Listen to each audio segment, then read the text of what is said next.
MIM తరఫున వాళ్ళు, CPI తరఫున కూనంనేని గారు అందరూ మాట్లాడడం జరిగింది. ప్రభుత్వము ఎంతసేపు మొదటి రోజు సంతాప తీర్మానం, రెండో రోజు బడ్జెట్ అంకెల గారెడితోనే చేశారు, మూడవ రోజు బడ్జెట్ మీద సమీక్ష అని చెప్పి వారు చేసింది వారి సభ్యులతోనే 10 మందితో చెప్పించుకోవడం తప్ప ఎదుటి వాళ్ళకి అవకాశం ఇవ్వడం జరగలేదు. 4వ రోజు గొడవ, 5వ రోజు నిరసన, 6వ రోజుకి వచ్చేసరికి మళ్ళీ గొడవ, 7వ రోజు నల్లబాడ్జీలు, 8వ రోజు బైకాటు, 9వ రోజు నాడు మధ్యలో నుంచి మళ్ళీ బైకాట్ చేసి వాళ్ళు వెళ్ళిపోయారు టీఆర్ఎస్ వాళ్ళు. గౌరవ ముఖ్యమంత్రి రేవంత్ రెడ్డి గారు ఆలోచించాల్సిన విషయాలు చాలా ఉన్నాయి, చేయాల్సిన పనులు చాలా ఉన్నాయి. ప్రజలు తిరస్కరించి గత ప్రభుత్వము తప్పు చేసిందని చెప్పే గత ప్రభుత్వమును ప్రతిపక్షంలో కూర్చొనిపెట్టింది. ఇవాళ ఈ ప్రభుత్వము ఏదో చేస్తుందని ప్రజలు నమ్మి అరకొర బోటాబోటీ మెజారిటీతోని 64 మందితోని గెలిచినటువంటి ఈ ప్రభుత్వము కొలువుదీరిన మరుక్షణం నుంచి గత 8 నెలలుగా డిసెంబర్ 3వ తారీఖు నుంచి మొదలు పెడితే ప్రతిరోజు గత ప్రభుత్వం మీద దుమ్మెత్తిపోయడమే తప్ప తాను ఏం చేస్తామన్నది, ఏం పని చేస్తామన్నది ఇవ్వడం లేనే లేదు. ప్రజలకు ఈ ప్రభుత్వం ఇది చేస్తుంది అని చెప్పాల్సినటువంటి అవసరం ఉంది. వారి 6 గ్యారెంటీల గురించి కానీ 13 అంశాల గురించి కానీ నేను మాట్లాడట్లేదు. వారు మాట ఇచ్చిరో మాట మీద ఉంటారా లేదా అనేది వారికే వదిలేస్తున్నాం. కానీ ప్రభుత్వ పాలన అంటే అది ఒకటే కాదు, ఉచితాలు ఇచ్చినంత మాత్రాన 6 గ్యారెంటీలు ఇవ్వడమే కాకుండా అడ్మినిస్ట్రేషన్ పరంగా కూడా ఏం జరిగింది, ఎలా జరుగుతుంది, ఎండాకాలంకు నీటి కొరత వస్తుందంటే అది చలికాలంలో ఆలోచించాలా, వర్షాకాలంలో వరదలు వస్తాయంటే అది ఎండాకాలంలో ఆలోచించాలా.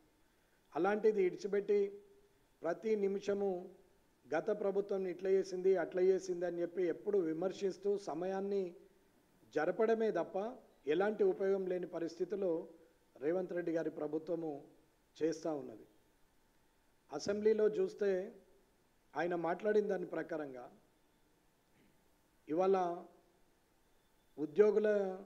నిరుద్యోగుల గురించి జాబ్ క్యాలెండర్ కానీ లేదా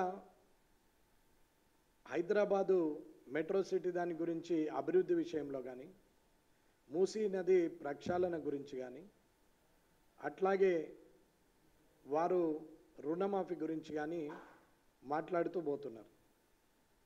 అప్పుల కుప్పగా చేసిండ్రు, తెలంగాణలో ఎటువంటి అభివృద్ధి జరగలేదు, వీరు విధ్వంసం చేసిపోయారు, ధ్వంసం చేసిపోయారు అని చెప్తున్నారు. సరే, విధ్వంసం అనే వర్డైనా ధ్వంసం అనే వర్డైనా కనీసం కళ్ళకు కూడా కనపడాలి. విధ్వంసం చేసిపోయినటువంటి ఈ తెలంగాణలో, అప్పుల పాలైనటువంటి ఈ తెలంగాణలో మరి 31,000 పెట్టి రుణమాఫీ ఎలా జరుగుతుంది? 1,50,000 కోట్లతోని మూసీ నది ప్రక్షాళన ఎలా చేస్తారు?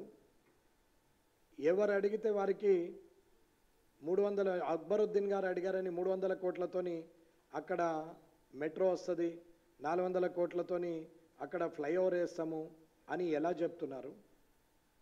అలాగే యంగ్ ఇండియా స్కిల్ యూనివర్సిటీని అక్కడ ముచ్చర్లలో వేస్తామని ఇలా చెప్తున్నారు. అప్పుడే కేంద్ర ప్రభుత్వము ఏమీ ఇవ్వలేదు, గాడిది గుడ్డు ఇచ్చింది అని చెప్పేసి అసెంబ్లీలో కూడా మాట్లాడుతున్నటువంటి సందర్భంలో ప్రజాక్షేత్రంలో, రాజకీయ క్షేత్రంలో ఏదైనా మాట్లాడొచ్చు, కానీ శాసనసభలో మాత్రము సంస్కారవంతంగా పద్ధతిగా మాట్లాడాల్సిన అవసరం ఉంది. ఒకవేళ మీరన్నట్టే గాడిది గుడ్డే ఇచ్చినట్టయితే మీరు అది శాసనసభ ప్రత్యక్ష ప్రసారంలోనే, ప్రజల సమక్షంలోనే శాసనసభ నడుస్తున్నప్పుడు కేంద్ర ప్రభుత్వం ఏమీ ఇవ్వలేదని చెప్పమంటే చెప్పరు. దానికి ముఖ్యమంత్రి గారు సమాధానం చెప్పరు, శాసనసభ వ్యవహారాల శాఖ మంత్రి శ్రీధర్ బాబు గారు చెప్పరు, చెప్పండి, మీరు ఇచ్చిండ్రా ఇవ్వలేదా కేంద్ర ప్రభుత్వం అనేది మీరు చెప్పండి. ఇవ్వలేదు అని అంటే ఇవ్వలేదని చెప్పండి, ఇస్తే ఎంత ఇచ్చిందో చెప్పండి అని మేము అడిగితే సమాధానం లేదు. మైక్ ఇవ్వమంటే మైక్ ఇవ్వరు. వారు మాత్రం మైక్లో నేను చదివితే, శాసనసభ వ్యవహారాల శాఖ మంత్రి గారు అంటారు, నేను చదివితే మీరు ఎక్కడుంటారు, ఏమి ఇవ్వలేదు, నేను చదువుతా ఎంత ఇచ్చిరో తెలుసా, నేను చదివితే మీరు ఇక్కడ ఉండరు అంటారు. అన్నా పర్వాలేదు చదవండి మంత్రి గారు, ఏమి ఇవ్వలేదు కేంద్రం అంటే జనం బుద్ధి చెప్తారు. ఆ పార్టీలో మేము ఎమ్మెల్యేలు అయినందుకు మాకు కూడా బుద్ధి చెప్తారు. ఒకవేళ ఇచ్చినట్టయితే కేంద్ర ప్రభుత్వము ఇచ్చిండ్రని చెప్పండి, ప్రజలు ప్రశంసిస్తారు. కానీ మీరు ఏది చెప్పకుండా ఇయ్యలేదంటే ఇవ్వలేదు, మొత్తానికి ఇవ్వలేదని చెప్పండి. లేదు ఇస్తే ఎంత ఇచ్చారో చెప్పండి అంటే అక్బరుద్దీన్ గారికి పంపించారు. వీళ్ళకి ఏం భయమో అర్థం కాదు. 7 ఉన్న ఒక్క వ్యక్తి 2 గంటలు 3 గంటలు మాట్లాడినా కానీ అక్బరుద్దీన్ గారు మాట్లాడితే సినిమా చూసినట్టు నిమ్మలంగా కూర్చుండి మాట్లాడతారు. అట్లాగే చూస్తారు.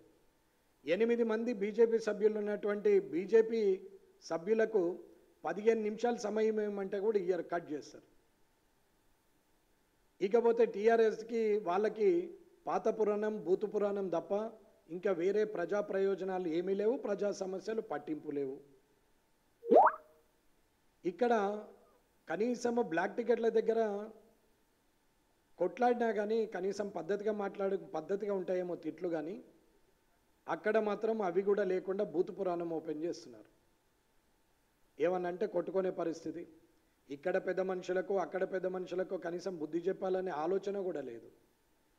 తీరా అక్బరుద్దీన్ గారితో చెప్పేస్తే, अकबरुद्दीन साहब आप बोलने का ज़रूरत नहीं है, वहाँ पे जो मुख्यमंत्री जी हैं वो एलए मिनिस्टर साहब है, वो दोनों बात करना, दोनों बोलना, वो दोनों ऐलान करना आम जनता के सामने, केंद्र सरकार कुछ भी नहीं दिया, आप बोलो ये बात बोलो बोल के मैं बोले तो भी అక్బరుద్దీన్ తో చెప్పిస్తారు. ముఖ్యమంత్రి సపోర్ట్ చేయడు. కేంద్ర మంత్రి కిషన్ రెడ్డి గారు 9 లక్షల కోట్లు ఇచ్చినట్టు పవర్ పాయింట్ ప్రెజెంటేషన్ ఇవ్వగానే కాదు, ఇచ్చింది కాదు అని మాట్లాడతారు.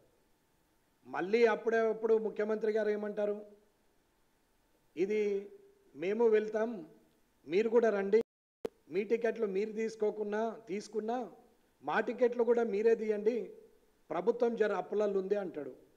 అప్పుడప్పుడు మళ్ళీ 150,000 కోట్లు పెట్టి నేను మూసీ నది ప్రక్షాళన చేస్తా, అక్బరుద్దీన్ గారికి 300 కోట్లతోని మెట్రో చేస్తా అంటాడు.